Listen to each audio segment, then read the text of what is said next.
कोलकाता शहर की रूह में ही एक रहस्य छुपा था।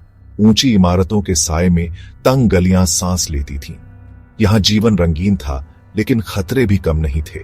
इन्हीं गलियों में शेराज खान का राज चलता था।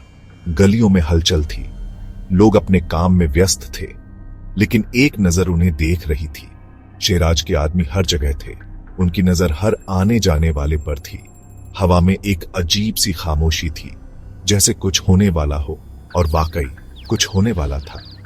कोलकाता पुलिस को शेराज के अड्डे के बारे में सूचना मिली थी।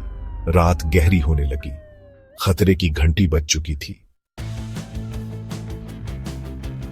एक पुरानी हवेली, खिड़कियां टूटी हुई, दीवारों पर सीलन।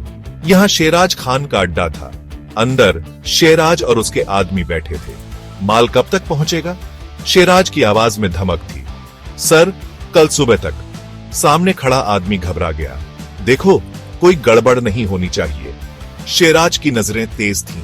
जी सर, आदमी ने सिर झुका लिया। शेराज को शक था, पुलिस की हरकतें बढ़ गई थी। क्या उन्हें उसकी योजना की भनक लग गई थी? इंस्पेक्टर राघव शर्मा कोलकाता पुलिस के सबसे तेज तर्रार अफसरों में से एक थे।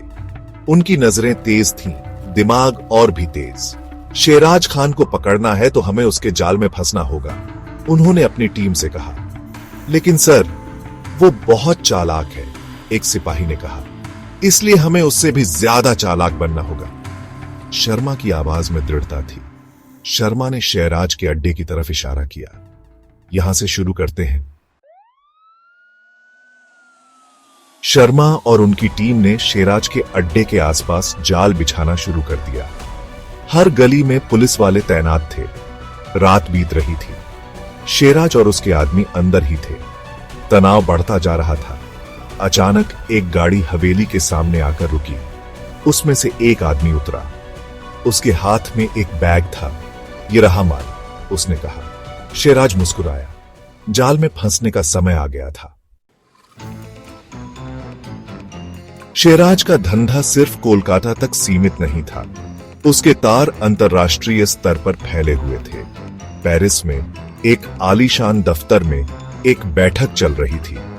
शेराज, तुम्हारा माल तैयार है, एक आदमी ने कहा, जिसके चेहरे पर क्रूरता साफ झलक रही थी। बहुत बढ़िया, शेराज ने जवाब दिया।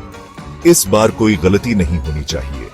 यह आदमी कोई और नहीं, बल्कि इंटरपोल का मोस्ट वांटेड अपराधी था।